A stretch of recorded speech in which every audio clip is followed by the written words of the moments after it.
everyone. John Gonzalez here from MLive.com, and you are listening to The Going Gonzo Show, which you can hear exclusively on MLive.com and our Facebook page, Facebook.com. Search for Going Gonzo Show. All right, now let's get to the show.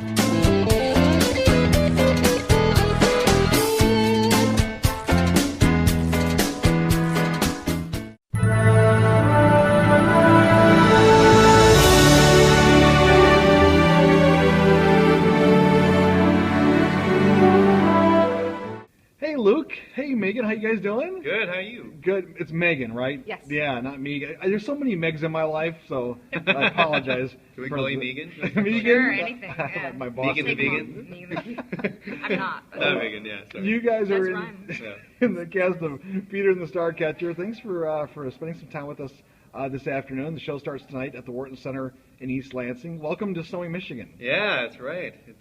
It's quite a change for us, but I'm welcoming it. You know, it's good winter. You guys were just in Arizona? Yes, that's right. Okay, tell me it was really cold there.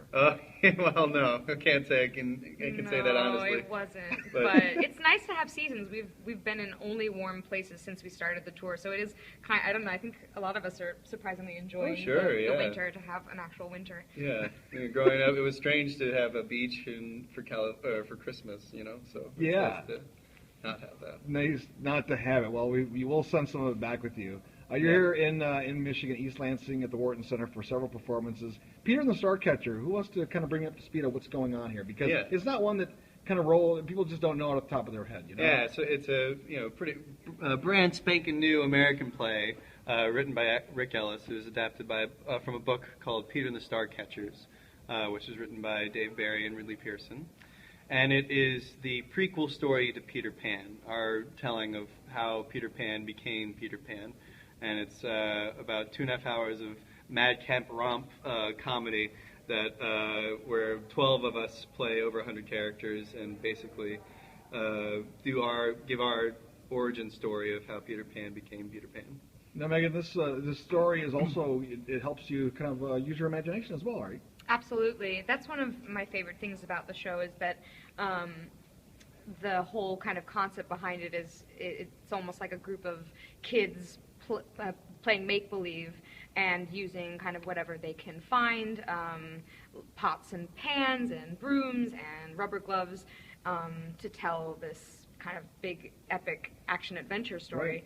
Right. And so it really we have to use our imaginations, and the audience really does as well. So that's really fun. I was talking to John Sanders last week, and he was saying that at the beginning you have to kind of let loose a little bit and use your imagination and kind of get into the whole storytelling of it, right? Yeah, absolutely. I mean, the story starts with all 12 of us coming on stage and basically saying, this is a play. Supposing that this is a ship and we're in England in 1885 and we're playing a wide variety of pirates and sailors and captains and mermaids. Basically inviting the audience to use their imagination so that we can kind of take this journey together.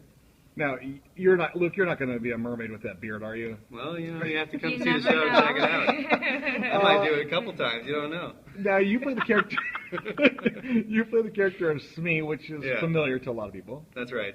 And if anything, he's a bit younger than what we're used to seeing him as. Right. But he's still the same old lovable, stupid Smee. And Megan, you play Molly. Can you tell me a little bit about Molly? Yeah, Molly's a new character, for people familiar with Peter Pan. She's a young British girl, daughter of a lord, and she's just incredibly smart and adventurous and spunky, and she is an adventurer and kind of a heroine. She's one of the heroines of the story. Fantastic. All right, well, last, I guess, just tell me, if people come on out here to the Wharton Center January 22nd through 26th to see Peter and the Starcatcher, what will they walk away with, do you think? I think we hope they walk away, first off, laughing, hysterically, to the point of crying. And if you're not doing that, we haven't done our job. And secondly, with a reinvigorated sense of imagination and what it's like to be a kid and have to use it all the time. What about you, Nick? I think you said it. I think those two things. Okay. Yeah.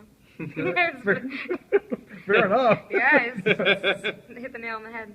All right, so Megan the vegan, right? Sure. There you go. For this interview. For this interview, at least. Luke, thanks a lot for your time. Appreciate Thank it. you.